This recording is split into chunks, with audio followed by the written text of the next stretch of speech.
बहुत सारे लोग मुझसे ये पूछते हैं कि यार Mayank, how did you manage to get this $10,000 scholarship in UCW MBA program, and how I actually manage to get this 21 lakh वाला course for 15 lakh rupees only without giving any entrance exam, without showing any work experience. So firstly we will see what are the different scholarships, कौन कौन से scholarships हैं और उनकी eligibility criterias क्या हैं.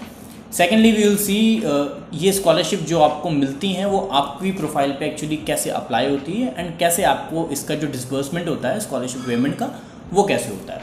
So we will cover all that in this video. So let's start. The first and foremost thing we will do is to visit university's website, UCW website. तो guys किसी भी information के लिए the best source of information would be the universities website. तो we will go to graduate programs and this MBA program. और scholarships के लिए हमें यहाँ पे सबसे नीचे वाले पार्ट पे आना होगा, which is this awards and scholarships. तो गाइस इस पेज पे आपको जितनी भी इंफॉर्मेशन है स्कॉलरशिप से रिलेटेड कि कौन कौन से स्कॉलरशिप्स हैं और कैसे वो अप्लाई होती हैं वो आपको सारी यहाँ पे मिल जाएंगी. As you can see that pathway to knowledge bursary ये लैंग्वेज एलिजिबिलिटी वाली स्कॉलरशिप है and this is for your academic excellence which is your undergraduate और योर लास्ट एजुकेशन परसेंटेज. बाकी जितनी भी ये स्कॉलरशिप्स है ये आई डू नॉट अंडरस्टैंड दम.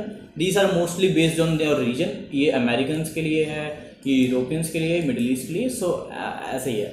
तो जो मेन दो स्कॉलरशिप्स हैं वो हैं ये language excellence and academic excellence. तो इन्हीं दोनों के ऊपर हम बात करेंगे और यही दो स्कॉलरशिप्स हैं जो बेसिकली लोगों को यात्रा यहाँ मिलती हैं. ठीक है. तो सबसे पहले we will see about scholarship for academic excellence. This is the actual scholarship which I got. तो ये आप देख सकते हो, this is applicable for MBA and BCom, BA, Bachelor of Arts and Associates of Arts. So हम MBA की बात कर रहे हैं तो we'll see MBA part. तो guys यहाँ पे बहुत क्लियरली यूनिवर्सिटी ने यहाँ मेंशन कर रखा. आप यहाँ पे वेबसाइट पे आके खुद आराम से इसको पूरे को पढ़ना, लेकिन मैं आपको एक ओवरऑल आइडिया दे देता हूँ. देखो भाई, अगर आपकी जो GPA जो CGPA है आउट ऑफ 4.33 जो इनका मैट्रिक है, इसको अभी हम देखते हैं गूगल पे जाके. आप गूगल पे जाके डालो percentage to GPA on a 4.33 scale, जो मैंने आपकी स्क्रीन पे देख सकते हो डाल रखा है. तो यहाँ पे आके आपको ये वेबसाइट खोलनी है. This is a website I use जो मुझे थोड़ी सी स्ट्रेट फॉरवर्ड लगती है. तो यहाँ पे इन सभी ग्रेड आपकी परसेंटेज के ब्रैकेट के हिसाब से ये आपको आपका ग्रेड पॉइंट बता देगा. तो फॉर एग्जांपल हम देखते हैं कि अगर आपकी परसेंटेज 80% है तो आपकी GPA कितनी है, दैट इज 3.67 एंड 3.67. तो let's see which scholarship you will get. तो इन दिस केस आपकी जो GPA है that would be 3.67 which is around $5,000 scholarship for international students. तो ये डोमेस्टिक वालों के लिए, इंटरनेशनल वालों के लिए. तो इसी तरीके से आप देखो कि यार आपकी जो परसेंटेज है वो यहाँ पर कितनी बन रही है और उसके हिसाब से आप देखो कि आपकी जो एलिजिबिलिटी है वो कितनी परसेंटेज की है. मिनिमम आपका इतना तो होना चाहिए 3.22. तो आपकी ये होनी चाहिए अबव 73 और 76%. ठीक है. तो this is as simple as that. तो यहाँ पे अगर आपने देख लिया कि यार yes you have the percentage to be eligible, तो आप यहाँ पे देख सकते हो these scholarships are automatically applied when you are admitted to university Canada West. तो इसके लिए आपको कुछ अलग से नहीं करना होता. University automatically applies to your profile when they see that you have eligible percentage. In my case मेरे एजेंट ने मेरे को असेस करा था. There was one letter of intent which he helped me to write. इसके अलावा I don't think anything, मतलब कुछ भी स्पेसिफिकली हमने इसमें नहीं करा था. It was applied automatically. तो गाइज ये थी मेन स्कॉलरशिप जो होती है आपके अंडर ग्रेजुएट परसेंटेज के बेसिस पे. The second one is exactly like same. तो MBA के केस में आपके जो आइल्स बैंड अगर आपके 7.0 overall with no band less than 6.5 अगर आपके हैं तो you will get $4,000 scholarship. and this scholarship is also automatically applied to your profile when you apply to this year. So guys, on the screen you can see that scholarship letter जो मुझे university की तरफ से मिला था। तो इस पर कुछ कंडीशंस मेंशन्ड होती हैं जिससे आपको जो कंडीशंस आपको मीट आउट करनी पड़ती है to be eligible, to remain eligible for the scholarship. तो जो मेन इसमें इन सभी कंडीशन में से जो एक मेन कंडीशन है वो ये है कि आपको हर सब्जेक्ट में, हर टर्म में आपको you have to maintain a good academic standing. Good academic standing in UCW is considered 72%।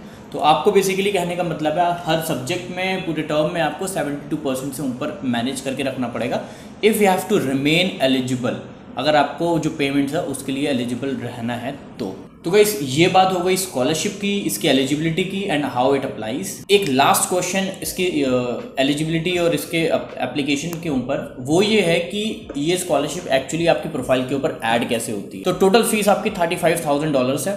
$10,000 की अगर आपको स्कॉलरशिप मिलती है तो इट डज नॉट मीन कि आप 35 में से 10,000 माइनस करके you do not have to subtract 10,000 from 35,000 and pay that 25,000। ऐसा नहीं होता। होता ये है जब आप अपना कोर्स स्टार्ट करते हो यू पे टर्म वाइज, आप हर टर्म की अलग से फीस पे करते हो जो आपके अकाउंट से डिडक्ट होती है। तो हर टर्म की जितना जो एवरेज फीस होती है वो होती है अराउंड $7,000। तो जब आप टर्म शुरू करोगे तो आपके अकाउंट से $7,000 कटेंगे। जब आप सेमेस्टर शुरू कर दोगे, जब आपका सेमेस्टर आधा खत्म हो जाएगा, तो जो भी स्कॉलरशिप आपकी बनती है, इन माय केस मेरे एग्जांपल हम ले लेते हैं, $10,000 की स्कॉलरशिप है और 5 सेमेस्टर्स हैं मेरे, तो हर सेमेस्टर में मुझे $2,000 की स्कॉलरशिप मिलती है। जब मेरा सेमेस्टर आधा कंप्लीट हो गया तो 7,000 मेरे जो इनिशियली गए थे उसमें से 2,000 मेरे को रिवर्ट बैक हो गए एंड जो मेरे को फर्स्ट टर्म पड़ा वो पड़ा मुझे $5,000 का ओनली। तो this is how scholarship is applied. ऐसा नहीं होता कि आपको उतना पेमेंट ही नहीं करना, पेमेंट एक्चुअली आपको करना होता है but they revert you back.